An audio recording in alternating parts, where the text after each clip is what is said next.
با سفارش حکومت جمهوری تاجیکستان برای بهتر کردن دسترسی خدمترسانی طبی به اهالی در شهر و نواحی‌ها کاروان سلامتی تشکیل و گذرانده می‌شوند.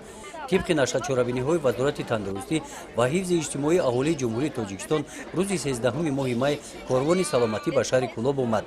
صحنه حمله مرکز سلامتی رقم 2 صبح بروقت انا همین خیلی پر از آدمان است. 65 نفر کارمندان ساحه تندرستی، پروفسوران، نامزدهای علم، دکتران علم، متخصصان درجه اولی کسبی و احتیاجمندان توصیه و برای طبابت گرفتن مصلحت می‌دهند. چنانه که اساسگذار صلح و وحدت ملی پیشوای ملت جناب عالی محترم امام علی رحمان در پیام نوبتی خود در سال 2016 بیان داشته بودند، این بهتر کردن صفت خدمترسانی به اهالی که این سفارش قطعی جناب عالی بودند و وزارت تندرستی تصمیم گرفته است که برای بهتر کردن صفت خدمترسانی تمام منطقه‌های جمهوری علل خصوص شهر و نواحی‌های جمهوری با تجهیزات‌های مناسب طب تجهیزانده شوند و ما امروز برای خدمترسانی طبی به اهالی شهر کولاب زیاده از 15 تا اولتراسدا و 6 تا دستگاه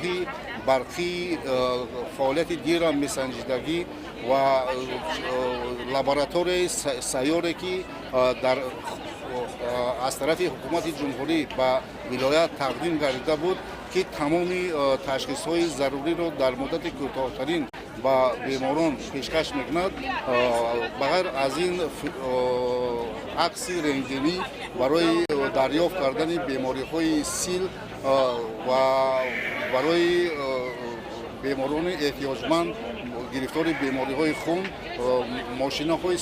سیار را در اینجا تامین نمودیم. در این روز موافق دستور کاری همه نمود طبابت از مصلحت توصیه تا جراحی به طور رایگان گذرانیده شدند. همچنین ساکنان از دیگر خدمترسانی‌های طبی کاروان سلامتی موجود بوده و طور رایگان استفاده نمودند. ما این همه گلاب مغالطه همین رو آوردیم دکترای نارنگین کردن به سوم با این آوردیم نایب بچه‌ها دیدنش خیر رحمت به همش که امروز هم تری نگاه کردن انا بازی پیش یک برای چیگه گو برای سلامتی همین را ببینه برقرار کنه چیزی در کار باشه بنویسه بتاتون رحمت به همین دکترها به همین پرزیدنت محترمون که انتری کارو را تشکیل میکنن این خیلی میگیم اشترا میکنیم نشون میتیم گلکامونا به سوم اینا سلامتیشون هم میبینن میگنمون اینا رنگینمون در قسمون اینا پیش برچه برفته استیم. در این چهاربینی اوید بیماری‌های گوناگون سرایتی، راه‌های پیشگیری و طبابت آن با مادر جوان اوید با تنظیم ضروری اویلا مصلحت‌ها داده شده، موادهای ترکیباتی رایگان تقسیم کرده شدند. طبق معلومات مرکز مطبوعاتی وزارت تندرستی و حفظ اجتماعی اهالی جمهوری تاجیکستان همه مراجعت کنندگان به قید گرفته شدند.